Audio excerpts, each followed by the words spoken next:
నా పేరు విఠల్ సాగర్. ఏ ఊరు నుంచి వచ్చారు?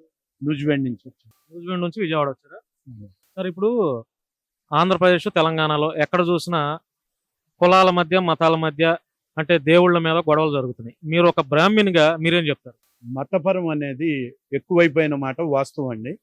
దానికి తోడు రాజకీయ రంగు కూడా కులమట్టం ఎక్కువ అవటం వలన గొడవలు ఎక్కువ అవుతుంది. రాజకీయంగా చేసుకుంటే ఇబ్బందులు ఉండవు. భక్తి అనేది ఒక దేవుణ్ణి విమర్శించడం కాదండి, ఏ కులానికి సంబంధించిన దేవుణ్ణి ఆ దేవుడిగా కొలుచుకోవటం కరెక్ట్ అయిన విషయమే. కానీ రాజకీయం పునేటప్పటికీ వాళ్ళు వచ్చినప్పుడు వాళ్ళు ఆ దేవుడికి సపోర్ట్ చేస్తున్నారు అంటున్నారు, వీళ్ళు వచ్చినప్పుడు ఈ దేవుడికి సపోర్ట్ చేస్తున్నారు. ఇది కరెక్ట్ కాదు. ఎవరి దేవుడు వాళ్ళ గొప్ప, అంతే. ఎవరి దేవుడు వాళ్ళ నమ్మకం. జీవనం ఒక ఆశతో మానవుడు బతకాలి కాబట్టి ఆ ఆశ ఎదటి మనిషి మీద పెట్టలేక భగవంతుడి మీద పెడుతున్నారు కాబట్టి అది ఎవరి దేవుడు వాళ్ళకు గొప్ప. అంటే దేవుడిని అడ్డం పెట్టుకుని రాజకీయాలు చేస్తున్నారంటారా? అంతేనండి. ఎక్కడైతే ఈ కులం ఎక్కువ ఉందో ఆ కులానికి రాజకీయం చేస్తున్నారు, అది కరెక్ట్ కాదు. ఇప్పుడు మీరు పౌరోహిత్యం చేస్తున్నారు కదా, పురోహిత్యం చేస్తున్నారు కదా, అంటే ఇప్పుడు అంటే మీకు ఎక్కడన్నా అంటే పురోహిత్యంలో ఏదైనా గుడిలో మీరు పూజారిగా పనిచేస్తున్నారా? అవునండి, నాకు సొంత దేవాలయాలు ఉన్నాయి.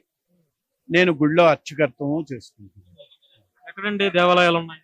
నూజివీడు దగ్గర అండి, 4 కిలోమీటర్ల యువతల. ఏ దేవాలయాలు? దుర్గా దేవాలయం ఉంది, ఈశ్వరుడి దేవాలయం ఉంది, పరివార దేవతలు ఉన్నారు. మొత్తం ఒక 6 ఆలయాలు ఉన్నాయి. సార్ ఇప్పుడు హిందువులకి 33 కోట్ల మంది దేవతలు, దేవుళ్ళు ఉన్నారంటారు కదా, అది నిజమేనా? అవన్నీ అంత లోతుకి మీరు అడగకూడదు, మేము చెప్పకూడదు. ఇది మళ్ళీ దీన్ని ఒక కాన్సెప్ట్ గా తీసుకుని మాట్లాడతారు కాబట్టి నాకు తెలిసిన పరిధిలో, నాకు తెలిసిన లిమిట్లో నేను హిందువును కాబట్టి నా దేవుడు నాకు గొప్ప. మంచి మాట చెప్పారు, ఎవరి దేవుళ్ళు వాళ్ళ గొప్ప. కానీ అందరిని దేవుళ్ళని లేకపోతే ఇతర మతాలను, కులాలను గౌరవించాలి.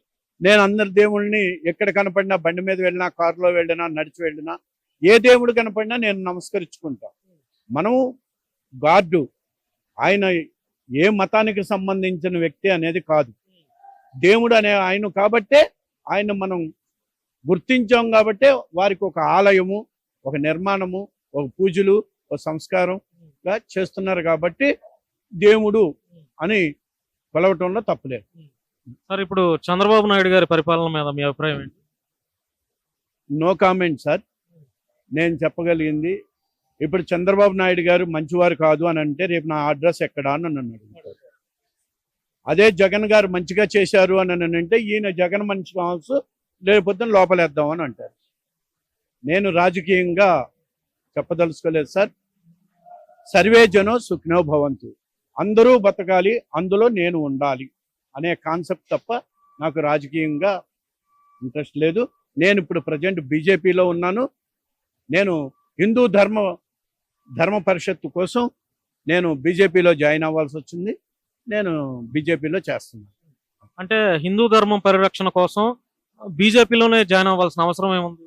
ఏదో ఒక పార్టీ అండ లేకపోతే దానిని గుర్తించే వాళ్ళు లేరు. కాబట్టి ఇప్పుడు ప్రజెంట్ స్టిల్ బీజేపీ వాళ్ళు కూడా హిందూ ధర్మం గురించి పోరాడుతున్నారు. కాబట్టి వారిలో మన వంతు సహాయం చేద్దామన్న ఉద్దేశంతో, నా సహాయం అంటే డబ్బుగా కాదు, శారీరకంగా నేను చేయగలిగినది 4 మంచి వాక్యాలు చెప్పి మనిషిని, క్రోధంలో ఉన్న వాడిని మార్చటానికి నా వంతు ప్రయత్నం నేను చేస్తాను. Thank you sir, thank you.